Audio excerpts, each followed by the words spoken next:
Okay guys, so another video brought to you by Just Driven. We are going to talk about some Copart purchases, but one in particular, a 2015 Challenger. We buy a lot of police cars, retired police cars, things that we use to rent to the studios for a number of different things. Movies and for TV shows and for Netflix films and things like that. I stumbled onto this 2015 Challenger, and it is a V6, it's an SXT Plus. It has quite a few options on it, and this video is going to be about, is it really worth purchasing a flood damaged car at Copart? Stay tuned, I think you'll like this.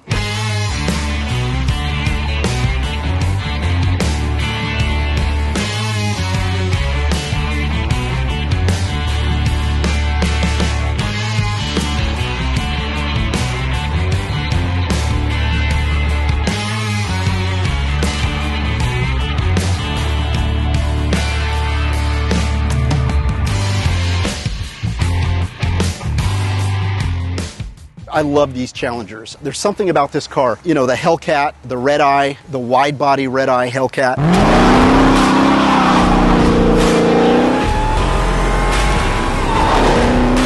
The Demon, all those cars. My plan this year was to buy another wide body red eye Hellcat. We ended up buying so many other cars that I just decided to push that back to next year. So this is my red eye. So yeah, there's something about this car, I just really like it. I mean, if I was redesigning this car, there's a few things that I'd change. Now, mind you, this is out of production now. The E-Charger now, which is replacing the Challenger, is a whole new ball game. We're all just waiting to see exactly what they're gonna do with that car. But there's something about this car, I adore this car. I love the body style. I loved how they, in 2008 when this came out, I remember being at the SEMA show in 08 and they introduced this car. Yeah, I'm very fond of it.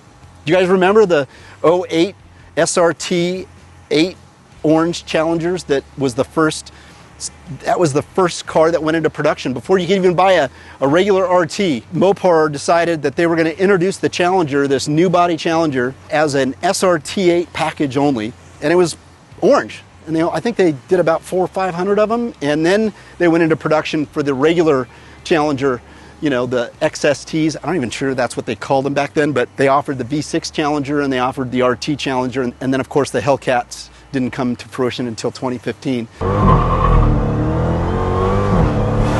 And the body style was slightly refreshed. Just a cool look. A cool look, you know, really kind of playing into the Challenger from the late 60s. I would have loved if they actually got rid of this B-pillar and made this rear window go up and down.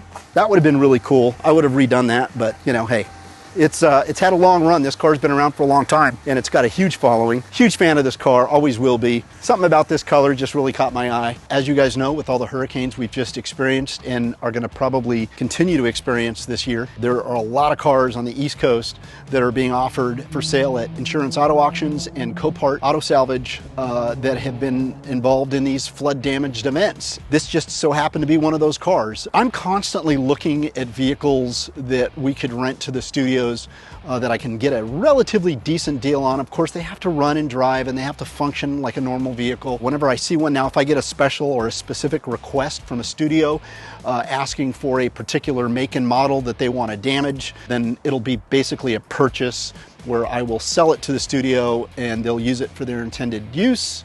And whatever we get back after they've completed their filming with it, we'll either junk it, salvage it, or put it back into rental fleet. But in this particular case, what I'm trying to do is build up our inventory and buy cars that are, you know, a relatively decent deal, and this just so happened to be one.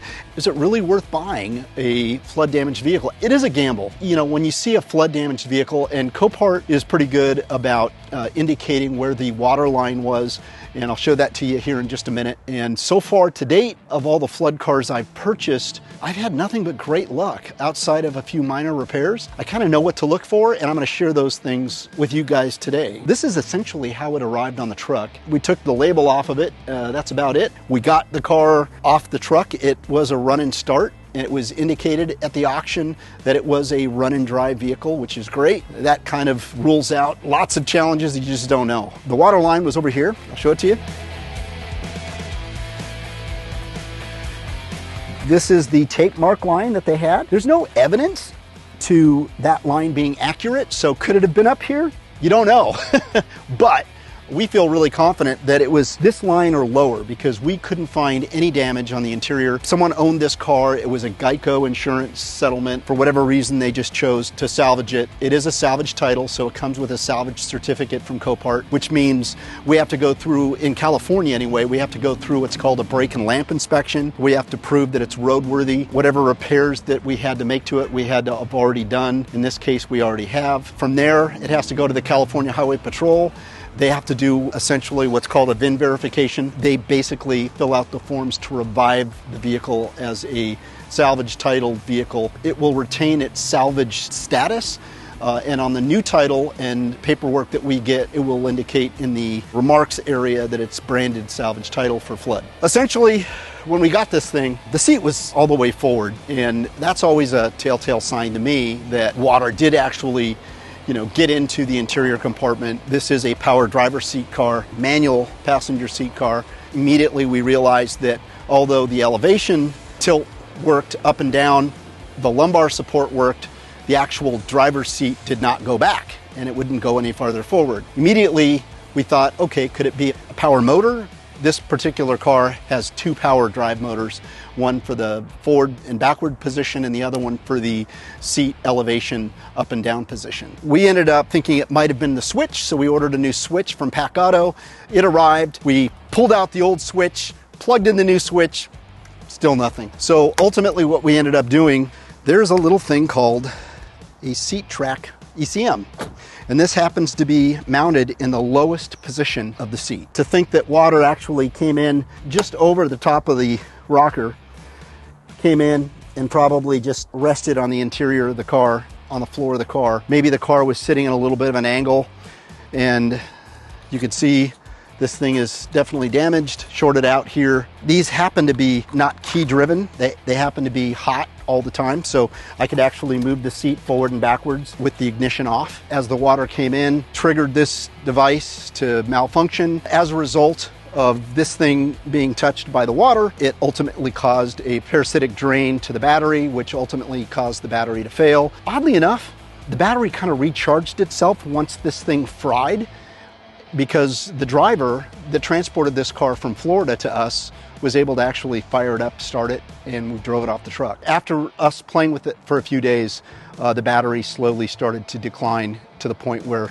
it started reading negative, and we ended up replacing it just as a safety precaution. Like I said before, I've been really super fortunate buying flood damaged vehicles. I bought a Corvette, a C6, or maybe it was a C7, I can't remember, it's been years now. Had to replace the ECM because it was located on the front right passenger side underneath the battery, super low. I've been really fortunate. I try to look at the pictures in detail and try to make sure that the headlights don't have water retaining inside the headlights. That tells me that the water level was higher than the wheel arch. And when it gets to that point, it's really hard to go back, especially if there's salt water mixed in. East Coast, all of the hurricane damage sustained, a lot of it was fresh water, but the surge from the ocean could have mixed with some of that fresh water, and you have a mixture of salt water, and that corrosive value the salt water brings to flood damaged vehicles is freaking catastrophic. Usually they'll show the instrument cluster on, and it'll show the RPM gauge in the on position, and it'll say run and drive. If the dash hadn't sustained any water damage, then you know that a lot of the electrical components are in good shape and you don't have to worry about it.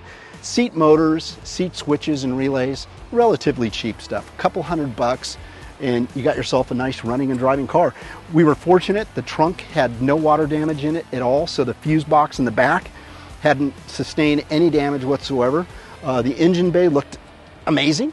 I mean, yes, this is just a V6, so nothing really to brag about. But hey, these little Challengers and Chargers in 2015, this V6, oddly enough, certain police agencies actually used the Chargers and equipped the police package Chargers with this V6 motor because they're rated at about 305 horsepower. I think up to 315 in the police package car. The 8-speed automatic transmission pushes this car to 0 to 60 in about 6 seconds. And when you look at in a police package configuration, law enforcement was using the 4.6 liter Crown Victoria previously, and I think its 0 to 60 time was actually not even 6 seconds out of a 4.6 liter V8. So this is actually a phenomenal little motor. These didn't have the Hemi problem 5.7s with the lifter noise and potential rocker damage that those lifter noises created.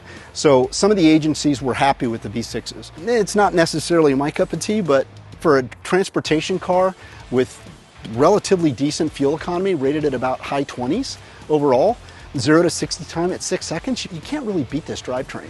And like I said, this engine bay looked amazing. It didn't have water or flood damage or any appearance of mud and stuff, you know, sitting in the engine bay compartment. So that was all a plus. Body, relatively decent shape. You know, the problem with Copart and insurance auto auctions, even when these cars run and drive, they move these cars around with those massive forklifts. They literally just put the slides underneath the car and they lift it up. This little gap bugs me a little bit. So what I'm gonna probably do is pull this front bumper cover off, readjust the bumper reinforcement, pull this gap in a little bit more. And like I said, it's a great car. It runs and drives. As you can see, it fires right up. We're just gonna detail it, give it a nice bath. This car has done about 74,000 miles. Once it's professionally detailed, once we go through the process of getting it registered and titled, I can care less about it having a salvage certificate. You could still insure it. The only disadvantage of having a salvage title car is oftentimes banks won't finance them. So you really can't finance a car that's got a salvage, you know, salvage title or salvage history to it. So for our business and for what you're gonna use it for, it's gonna serve its purpose. So in this particular case, was it worth buying this car? Absolutely. I think I bought the car, I think I wanted it around $8,500 or $9,000. Actually, I think it was $7,000. And of course, I went through the process of paying the fees, everything involved. Copart makes their money, you know, and it's a very interesting business model that Copart has, as well as IAA. After, I think it was $9 grand out the door for me, and then $1,000 to bring it from the East Coast to California. So we're in the thing. You know, let's just say we're in the thing around 9,500, 10 grand. I can't remember the exact number. If it wasn't salvage title, it's probably about a $17,000 car, $16,000 car. I think I'm a couple $100 in repair to it. Outside of the seat motor, we just replaced the battery, and that was it.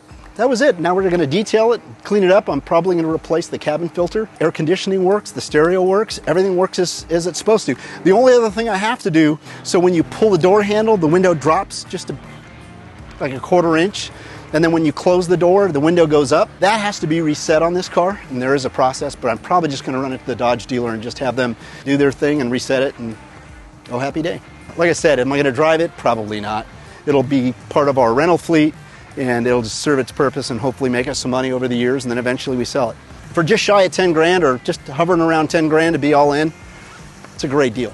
So yes, you can get a good deal if you go to Copart or IAA and start shopping for some of these flood damaged cars. Just be mindful of how deep these cars have sat underwater. If it's just barely intruding into the passenger compartment, worst case scenario, you might have to replace the power motors, the power seat motors, or possibly the relay. We lucked out, the motors were a little bit higher. For whatever reason, the motors actually sit kind of a little bit lower than our relay, but they didn't sustain the damage. So clearly, maybe the car was in a driveway, maybe it was just in an awkward angle. We didn't get to see pictures of it when they pulled it off the street or wherever it was parked. So we lucked out, and you can too, and you can get a pretty good deal. All it takes is one other guy that wants it as bad as you, and you could push that number up. Set your line in the sand and don't go past it. I get caught often paying too much for cars because there's some other guy, that one other guy.